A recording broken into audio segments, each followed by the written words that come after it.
नमस्कार, मैं हूं आपके साथ जया शर्मा और बंसल न्यूज की इस खास पेशकश लक्ष्य में आप सभी का बहुत स्वागत है। अगर आप भी अपने करियर को सुनिश्चित करना चाहते हैं तो एक कार्यक्रम आपके बहुत काम का है, क्योंकि हमारे इस प्रोग्राम में एक्सपर्ट करेंगे आपका मार्गदर्शन और बनेंगे लक्ष्य हासिल करने में मददगार।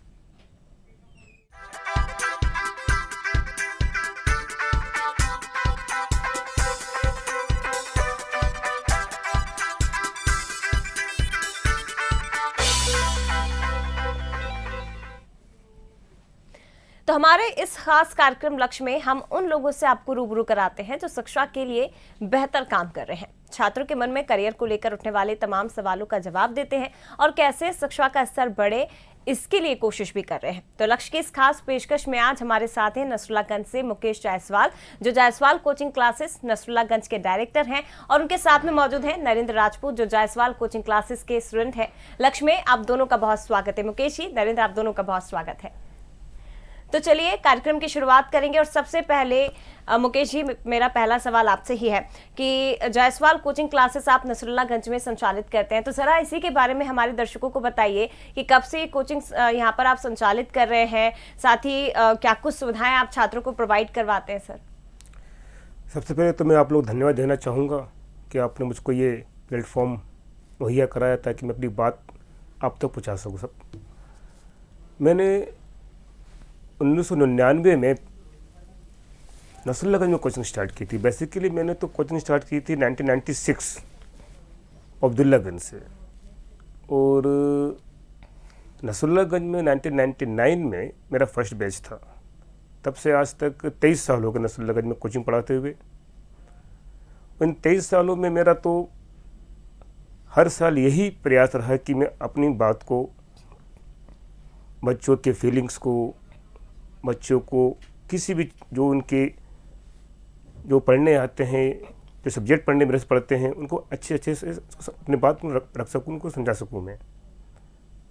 जी मुकेश जी, लेकिन आपकी कोचिंग के बारे में भी ज़रा हम समझना चाहेंगे कि आप किस प्रकार की सुविधाएं अपने छात्रों को देते हैं, और इसके बारे में भी दर्शकों को बताइए। मैडम, सुविधाएं को तो ऐसा है कि मैं नसरुल्लागंज में हूँ, वहाँ एक काफ़ी कस्बा है, टाउन के बच्चे हैं। तो बच्चे जो वहाँ के, जो मेरे पास बच्चे आते हैं आफ्टर 10th 11th 12th में आते हैं, तो 11th 12th में मेरे पास आता है, तो जो उनका जो बेस रहता है वो काफ़ी कमज़ोर रहता है। अब रीजन को कुछ भी रहा हो, पीछे की प्राइमरी क्लासेस में या मिडिल में कम पढ़ाया हो या अच्छा पढ़ाया, जो जैसा भी हो, बेस कमज़ोर रहता है। तो मेरे पास जब बच्चा आता है तो कुछ का ऐसा नहीं कि सबका बेस ख़राब रहता है। 100 में से 80 का ख़राब रहता है, 20 का अच्छा रहता है। तो जो 80 का जो ख़राब रहता है, मेरा लक्ष्य रहता है कि उन 80 बच्चों को फोकस किया जाए, उनका पहले बेस मजबूत किया जाए, तब जाके कहीं उनको आगे की बात बताई जाए। उससे ये होता है कि जब, मेरा मानना ऐसा है कि बेस मजबूत रहेगा बच्चे का, तो कोई सी भी बात हो, कोई भी टॉपिक हो, कोई भी हो, उसको अच्छा से समझ में आ जाएगा। जब उसको बेसिक चीज़ें नहीं मालूम होंगी तो समझ नहीं आएगा। सिंपल सा फंडा रहता है ये।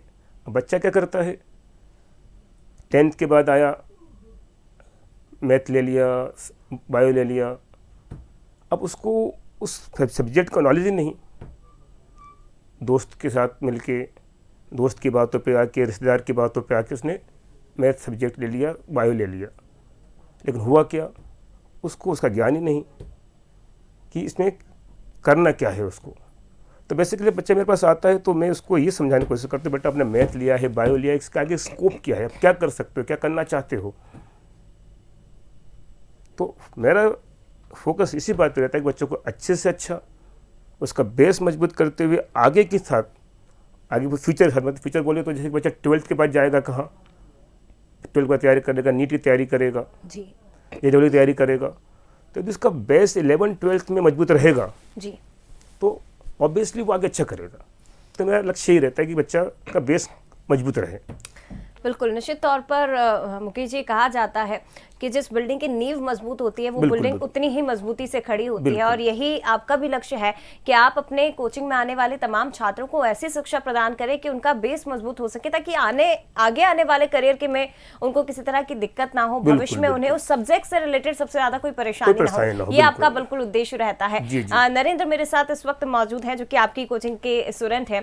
नरेंद्र, मैं आपकी जुबानी समझना चाहती हूँ। देखिए, आपके टीचर ने तो बता दिया कि किस तरह की पढ़ाई वो छात्रों को देते हैं, किस तरह की शिक्षा वो देते हैं, लेकिन आप जरा बताइए कि आपको अपने कोचिंग में किस प्रकार की सुविधाएं मिलती हैं, और मुकेश जी और इसके साथ ही जो तमाम बाकी शिक्षक वहां पर होंगे, किस प्रकार आपको गाइड करते हैं?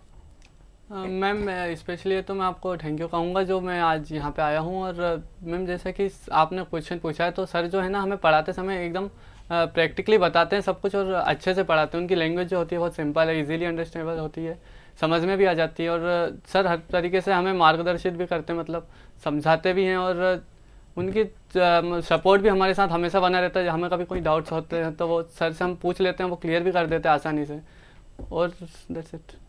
मैथ्स स्ट्रीम आपकी है नरेंद्र, Yeah. तो आपके एग्जाम की प्रिपरेशन इस वक्त कैसी चल रही है? क्योंकि एग्जाम भी सर पर है, प्री बोर्ड अगर एग्जाम होंगे तो ये जो टाइम होता है वो रिवीजन का होता है। पूरा सब्जेक्ट तो आपका क्लियर हो ही जाता है, लेकिन ये आखिरी टाइम जो होता है वो रिवीजन का होता है। तो आप अपनी एग्जाम की प्रिपरेशन कैसी कर रहे हैं इस वक्त? मैम, दरअसल कोर्स का कहें तो आप कोर्स तो हमारा ऑलरेडी बहुत दिनों पहले कंप्लीट हो चुका है। हमारे रिविजन्स चल रहे हैं इस वक्त कोचिंग में, और रिविजन्स में भी हम पूर्णतः मतलब डेली से जितना देते हैं, जो हमारे डेली का गोल होता है उसको हम डेली कंप्लीट करते हैं। गोल जो भी जितना सर पढ़ाते हैं, हम एक दिन के लिए गोल सेट कर लेते हैं, उसी को हम कंप्लीट करते हैं। और जो सर अगर हमें जो समझ में ना आए उसको हम नेक्स्ट डे सर से जाके कंसल्ट करते हैं, और सर हमारे डाउट पूर्णतः क्लियर कर देते हैं। बिल्कुल, देखिए ये बहुत ज़्यादा ज़रूरी होता है नरेंद्र, जिस तरह से आपने बताया, क्योंकि कोचिंग हो या स्कूल हो, तमाम जो छात्र वहाँ पहुँचते हैं अपने सब्जेक्ट को लेकर कोई ना कोई डाउट एंड टाइम तक छात्रों को रहता ही है कि कहीं एग्जाम में ये ना आ जाए, या इसमें क्या दिक्कत है क्या नहीं है। तो ये तमाम तरह की जो परेशानियाँ आप लोगों की होती हैं, जो डाउट्स होते हैं, उनको मुकेश जी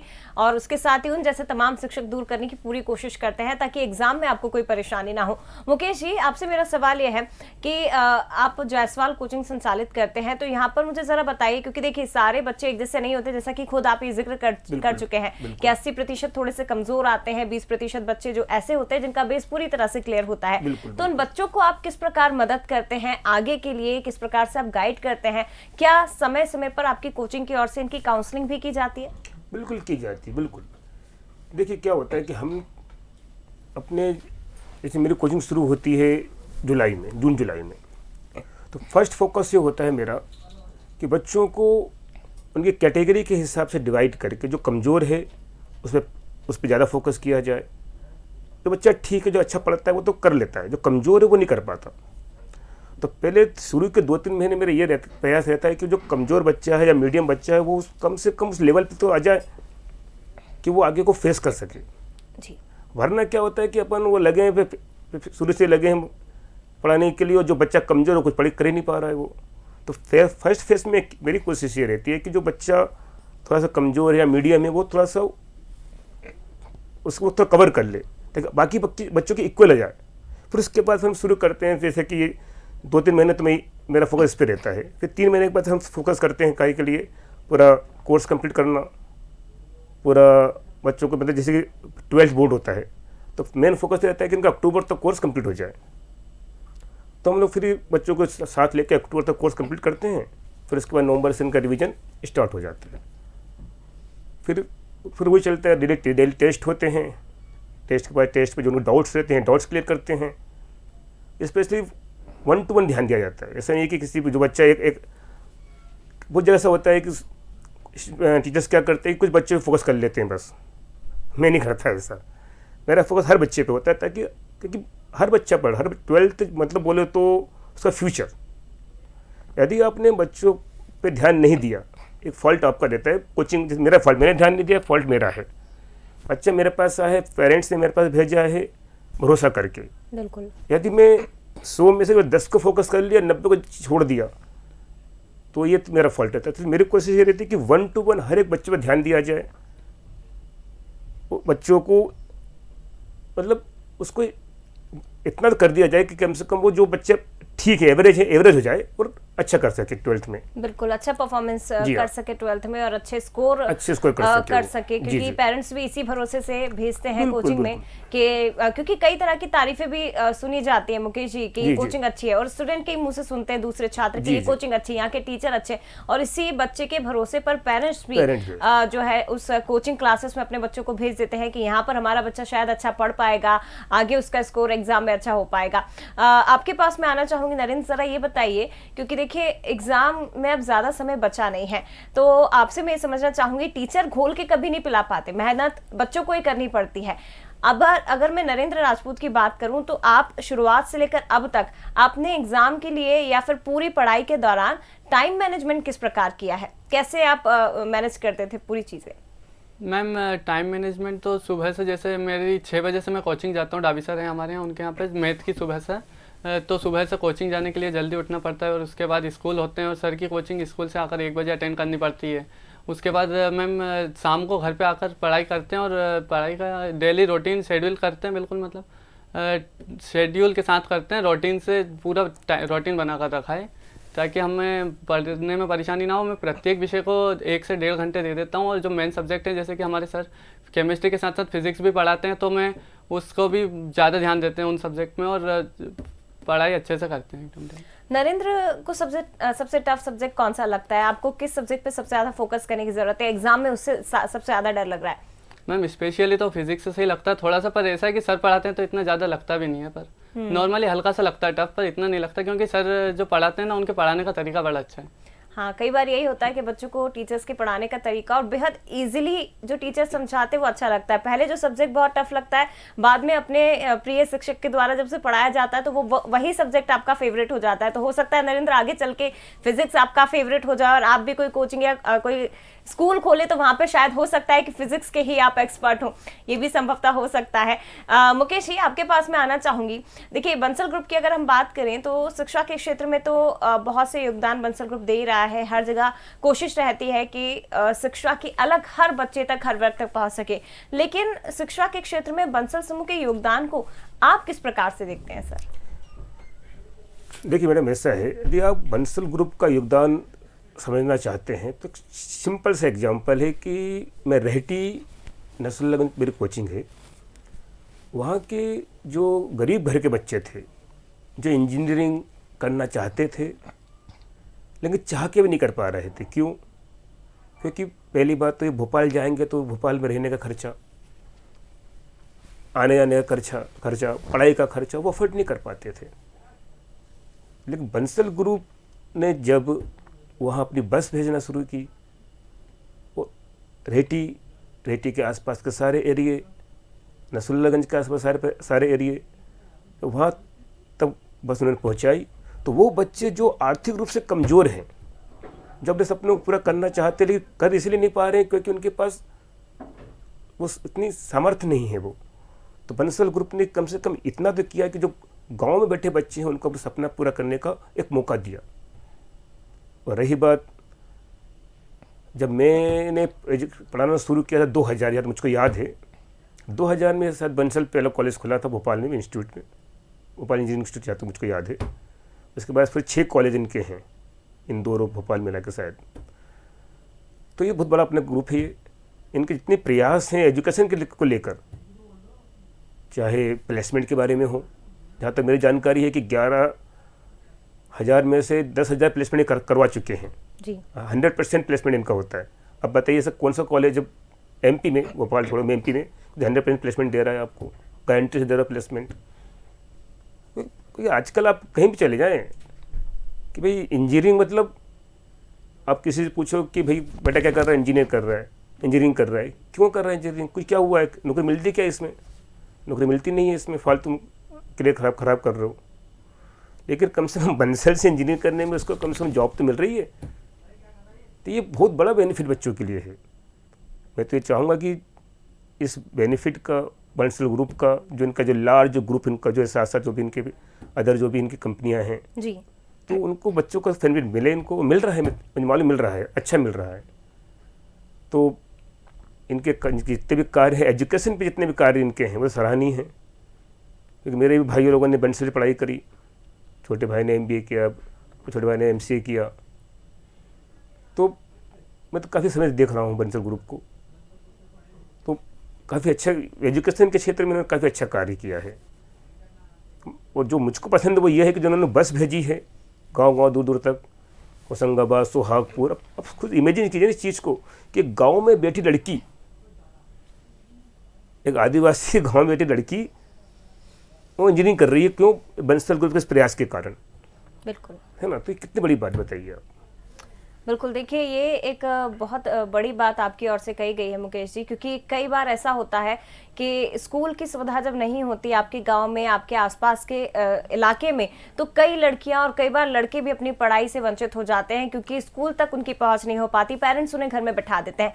लेकिन बंसल ग्रुप की ओर से जो लगातार प्रयास किए जा रहे हैं उसका फल ये हो रहा है कि अब ज़्यादा से ज़्यादा बच्चे शिक्षित भी हो रहे हैं। साथ ही बंसल कॉलेज की अगर हम बात करें तो यहाँ पर आपको प्लेसमेंट भी 100% मिल रहे हैं, और यही भरोसा बंसल ग्रुप का है जिस पर आगे भी बढ़ रहे हैं। साथ ही तमाम जो छात्र हैं वो उसमें रुचि भी दिखा रहे हैं, और आप जैसे टीचर जो लगातार सलाह भी दे रहे हैं तो उस पर भी बंसल ग्रुप की ओर से लगातार अमल भी किया जा रहा है। नरेंद्र, अगला सवाल मेरा आपसे है, टेक्निकल एजुकेशन की अगर हम बात करें तो आजकल हर कोचिंग में, हर कॉलेज में, हर स्कूल में इसकी सुविधा हो गई है, लेकिन टेक्निकल एजुकेशन में आप बंसल ग्रुप की किन नीतियों को सबसे ज़्यादा पसंद करते हैं?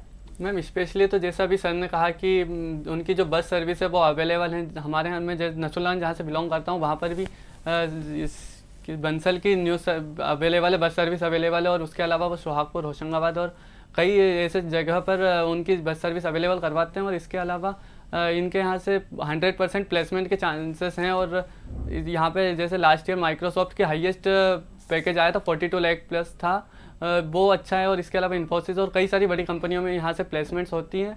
इसके अलावा पढ़ाई के समय पे ये हर जगह मतलब क्या बोलते हैं, स्पोर्ट्स, कल्चरल और कई सारी ऐसी चीज़ों पे बहुत ज़्यादा फोकस करवाते हैं। तमाम एक्टिविटीज होती है जिस पर फोकस किया जाता है। मुकेश जी, जरा आप टेक्निकल एजुकेशन के बारे में बताइए। सर के बंसल ग्रुप के द्वारा टेक्निकल एजुकेशन हर वर्ग के लोगों तक पहुंचे, हर क्षेत्र में पहुंचे, इसके लिए और क्या कुछ कदम उठाए जा सकते हैं? सबसे पहली बात तो मेरे ख्याल से ये है कि जागरूकता। बच्चों को देखिए, मेरा ये मानना है कि बच्चा जब इंजीनियरिंग में प्रवेश लेता है, कॉलेज में प्रवेश लेता है, तो उसको ये मालूम है कि ये ब्रांचेस हैं, ये ऐसा, ये है, क्या है, मैकेनिकल है, सिविल है, ईसी है, इलेक्ट्रॉनिक है, इलेक्ट्रिकल्स है। लेकिन उसका आगे का फ्यूचर क्या है उसको नहीं मालूम रहता। मेरे दोस्त ने CS लिया, मैंने भी CS ले लिया। अब CS का आगे स्कोप क्या है? मेरे दोस्त ने मैकेनिकल लिया तो मैंने मैकेनिकल ले लिया, उसका स्कोप क्या है? उसको इस बात की जानकारी नहीं है। तो मैं जब बंसल ग्रुप वालों से बात हुई थी, इनके प्रोफेसर से बात हुई थी, तो सबसे अच्छी बात है कि इनके प्रोफेसर ने बच्चों को समझाया कि भाई अब ये ब्रांच लोगे तो इसके ये फ्यूचर है, ये ब्रांच लोगे तो ये फ्यूचर है, ये ब्रांच लोगे तो ये फ्यूचर है। तो बच्चों को उस चीज़ के लिए उन्होंने जागरूक किया कि भाई टेक्निकल एजुकेशन ज़रूरी है, लेकिन टेक्निकल एजुकेशन के साथ उसका फ्यूचर क्या है। आपने EC से, इलेक्ट्रॉनिक कम्युनिकेशन से BE कर लिया, चलो ठीक है, लेकिन आप करना चाहते थे मैकेनिकल काम, मैकेनिकल इंजीनियरिंग करना चाहते थे, कर ले लिया आपने EC। क्यों ले लिया? क्योंकि आपको दोस्त ने ले लिया था। तो ऐसे बहुत सारी सी बातें होती हैं, देखते हैं, हालांकि ऐसा होता कम है, लेकिन फिर कहीं कहीं होता है ऐसा। तो उस बच्चों को पर्टिकुलर उस टेक्निकल एजुकेशन के बारे में सही जानकारी तो होनी चाहिए कम से कम उसको, कि क्या है क्या नहीं। तो ये तो हमको, आपको, सबको ये प्रयास करना पड़ेगा कि बच्चों को टेक्निकल एजुकेशन की सही जानकारी हो कि एक्चुअली है क्या ये। बिल्कुल, देखिए टेक्निकल एजुकेशन की जानकारी होना बेहद ज़रूरी है, और इसीलिए बंसल ग्रुप भी अपनी ओर से तमाम कोशिश करता है, तमाम प्रयास भी किए जाते हैं कि टेक्निकल एजुकेशन हर एक वर्ग तक पहुंचे, हर एक क्षेत्र तक पहुंचे, ये कोशिश लगातार की जाती है। नरेंद्र, मेरा सवाल आपसे है, देखिए शिक्षा के साथ साथ आपको अपने हेल्थ पर भी ध्यान देना होता है, और खासतौर पर एग्जाम के समय में तो ये बहुत ज़्यादा ज़रूरी हो जाता है कि आप अपनी हेल्थ पर भी पूरा ध्यान दें। तो ज़रा आप मुझे बताइए कि आप अपनी शिक्षा में और अपने स्वास्थ्य के बीच में सामंजस्य कैसे बनाते हैं, क्या करते हैं, सुबह उठ के क्या एक्सरसाइज करते हैं, आप मेंटली खुद को कैसे रिलैक्स करते हैं? मैम स्पेशली तो मैं अपने शिक्षा के साथ साथ हेल्थ का पूरा ख्याल रखता हूँ।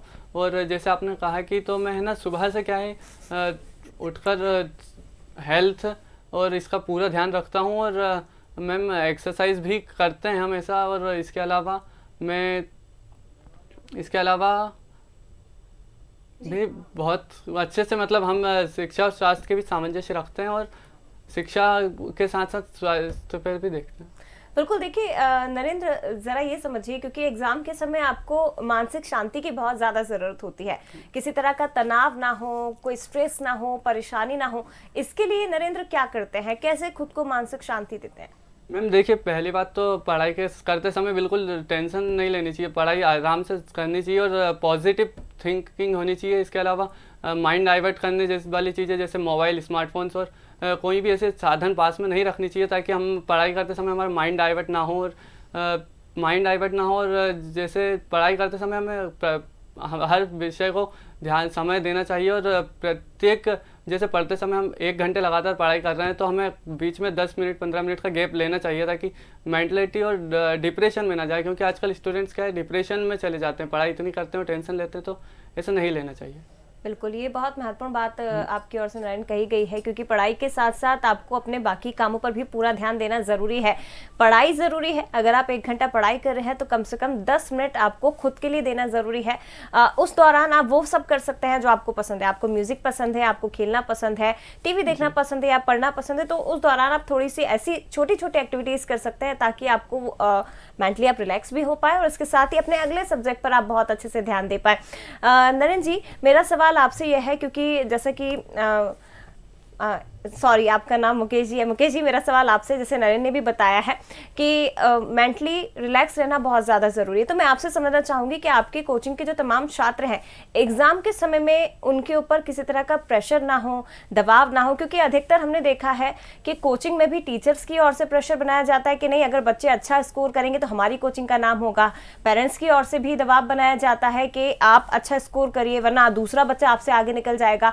तो ऐसे में उन बच्चों के स्ट्रेस को दूर करने के लिए आपकी ओर से क्या प्रयास होते हैं सर? देखिए, स्ट्रेस तो रहता है, 12th है, फ्यूचर है, दबाव तो बच्चों पर रहता है, पेरेंट्स का भी रहता है, टीचर्स का भी रहता है, और उसकी भी जो उम्मीदें रहती हैं उसका भी उसके ऊपर स्ट्रेस रहता है, बोझ रहता है उसके ऊपर। बच्चों को ये चाहिए, पेरेंट्स को भी चाहिए और टीचर्स को भी चाहिए कि बच्चों को उसकी क्षमता के अनुसार ही उसको बोलें। और बच्चों से मैं ये कहना चाहूँगा कि भाई अब अपनी क्षमता के अनुसार पढ़ाई करें, और पढ़ाई करें तो हर सब्जेक्ट को उस सब्जेक्ट के हिसाब से उसको टाइम डिवाइड कर लें, और टाइम डिवाइड करने के बाद अब टॉपिक के हिसाब से उसको चैप्टर के हिसाब से उस सब्जेक्ट को पढ़ना शुरू कर दें। जो आपको हार्ड लगता है उसको पहले कर लें। मैं एक बात कहना चाहूँगा बच्चों से, जो सबसे मुझको पढ़ाते हुए 20, 22, 23 साल हो गए हैं, बच्चा डिप्रेशन का शिकार वो खुद ही हो जाता है अपने कारण। गलती उसकी क्या रहती है कि शुरू से पढ़ाई करता नहीं है, तो एग्जाम्स आते हैं तो एकदम से बुक खोलता है, फिर जब एकदम से बुक खोलता है तो फिर वो कुछ याद रट लेता है तो याद रहता नहीं है। मेन दिक्कत ही है। तो मेरा कहना ये है बच्चों से, अब तो खैर एग्जाम्स आने ही वाले हैं, दिसंबर एंड है, 2 महीने वाले एग्जाम्स हैं, तो आपने जो टॉपिक्स आपको याद हैं उसको अलग कर लें, जो नहीं याद हैं पहले उस पर फोकस करें, और याद करने से पहले आप वो टॉपिक है क्या वो तो समझें। एग्जाम्पल के लिए हमारे फिजिक्स में गॉस थ्योरम होती है, गॉस की प्रमेय। अब बच्चे से को बोला कि भैया ये आईएमपी क्वेश्चन है, एग्जाम में आता ही आता है, रट लेना उसको। अब बच्चे को बोला कि भाई गॉस थ्योरम आईएमपी है, पक्का आएगी, उठाया परीक्षा बोर्ड, उठाई गाइड, रट मारा। पहली गलती ये हो गई उसकी, क्योंकि उसने उसको समझाया टीचर ने स्कूल में अपनी लैंग्वेज में, कोचिंग में, स्कूल में टीचर ने समझाया अपनी लैंग्वेज, वो याद कर रहा है परीक्षा बोर्ड का। पहली गलती है। दूसरी गलती है कि गॉस थ्योरम में आता है एक वर्ड है इलेक्ट्रिक फ्लक्स। वो गॉस थ्योरम है किसके लिए? इलेक्ट्रिक फ्लक्स के लिए है। फ्लक्स क्या मालूम नहीं उसको। जब आपको किस चीज़ के लिए वो बात है वही नहीं मालूम तो याद क्या रहेगा? बिल्कुल। तो मेन चीज़ ये कि आप अपना वो जो टॉपिक पढ़ने जा रहे हैं उस टॉपिक के बारे में अच्छे से समझ लें एक बार, और फिर याद करें। समझ के याद करेंगे तो आप देखिए बिल्कुल नहीं भूलेंगे आप। जी। क्योंकि हर स्टूडेंट्स की दिक्कत यही है, सर हम पढ़ते तो बहुत हैं, भूल जाते हैं, फिर बोलते हैं कि सर वो फिजिक्स केमिस्ट्री बड़ी बेवफा। ऐसा कुछ नहीं, आप याद करते नहीं हो, याद करते हो, मैंने कहा याद नहीं करते, खूब मेहनत करते हो, 12th में रात दिन कर देते हो, लेकिन भूल जाते हो। क्यों? क्योंकि उस टॉपिक को समझते नहीं हो। आप समझ के याद करोगे बिल्कुल, तो आप बिल्कुल नहीं भूलोगे, और नहीं भूलोगे। देखिए सारा खेल है कॉन्फिडेंस का, सारा खेल है, और वो आता कहाँ से है? जब आपको नॉलेज होता है। नॉलेज कहाँ से आता है? जब आप पढ़ाई करते हैं, याद करते हैं, तो वही बात है। और पढ़ाई जब करेंगे तो आपको, जब पढ़ाई करने बैठेंगे तो जब उसको आप बेस मजबूत, मतलब उसके आगे पीछे की बात समझ के याद करेंगे जी तो याद हो जाएगा वो। बिल्कुल सर, अगला सवाल भी मेरा आपसे ही है। जी। सब पढ़े और सब बड़े के बंसल ग्रुप का जो उद्देश्य है वो हर विद्यार्थी तक पहुंच सके, इसके लिए हमें और क्या प्रयास करना चाहिए, ये क्या सलाह आप देना चाहेंगे सर? बंसल को तो वैसे काफ़ी कुछ कर रहा है, मैं क्या सलाह दूंगा उनको, उनके पास काफ़ी अच्छे अच्छे प्रोफेसर्स हैं, अभी मिल के आया मैं कॉलेज से, उनसे अच्छे प्रोफेसर हैं। अब मैं तो ये सलाह दूंगा कि भाई थोड़ा सा ये समय समय पर ये गांव में जाके, जो टाउन एरिया होता है, जैसे नसरुल्लागंज के आसपास जो गांव का जो एरिया है, जी समय समय पे वहाँ पे सेमिनार आयोजित करते रहें, ताकि बच्चों को उनके आने वाले फ्यूचर के बारे में उनको मार्गदर्शन मिलता रहे। तो उससे क्या होगा कि बच्चों को पता रहे करना क्या है आगे मेरे को। तो मैं बंसल ग्रुप बड़ा ग्रुप है, उनके पास काफ़ी संसाधन हैं, वो कर सकते हैं ऐसे कि समय समय पर साल में 2-3 बार जगह जगह जाके सेमिनार आयोजित करें, बच्चों को एजुकेशन के बारे में बताएं, आगे के फ्यूचर के बारे में बताएं। तो बस मैं ये चाहूँगा कि करें तो अच्छा रहेगा। जी बिल्कुल नरेंद्र, कार्यक्रम के अंत में आप तमाम उन छात्रों को जो इस वक्त देख रहे हैं या 12th की तैयारी कर रहे हैं, उन्हें क्या संदेश देना चाहेंगे? मैम मैं उन्हीं से बस इतना ही कहना चाहूँगा कि पढ़ाई हमेशा फोकस के साथ करें और एकाग्रचित होकर करें। फालतू माइंड डाइवर्ट करने वाली चीज़ों को अपने आसपास ना रखें। मोबाइल जो कि आजकल बच्चे बहुत ज़्यादा चलाते हैं, उसको मोबाइल को साइलेंट करके साइड में रख दें या दूरी रख दें, क्योंकि वो माइंड डाइवर्ट करने के लिए बहुत वो चीज़ है, इसलिए उसका उपयोग ना करें और पढ़ाई एकाग्रचित होकर करें। और फालतू है, जैसे सर ने भी कहा अभी कि परीक्षा बोर्ड वगैरह जो है इसका उपयोग नहीं करना चाहिए, क्योंकि ये जो स्टूडेंट होता है ना उसको और ज़्यादा कॉम्प्लिकेशन में उलझ जाता है व्यक्ति। तो उसके लिए ना सर के द्वारा जो नोट बनाए जाते हैं उनको ही सिंपल नोट होते हैं, उसी से पढ़ना चाहिए और भी ऐसी चीज़ों का उपयोग करना चाहिए। बिल्कुल, लेकिन जो पढ़ रहे हैं उस पर पूरा फोकस करें, पूरे ध्यान से आपको पढ़ना है। मोबाइल का उपयोग करिए, लेकिन वो भी सिर्फ पढ़ाई के लिए, एजुकेशन के लिए, ये बहुत ज़रूरी है। बहुत शुक्रिया आपका मुकेश जी। नरेंद्र, आपका भी बहुत धन्यवाद। ऑल द बेस्ट आपके एग्जाम के लिए भी आपको। और इसी के साथ हमारे इस खास कार्यक्रम लक्ष्य में फिलहाल इतना ही, लेकिन बंसल न्यूज़ पर खबरें लगातार जारी हैं।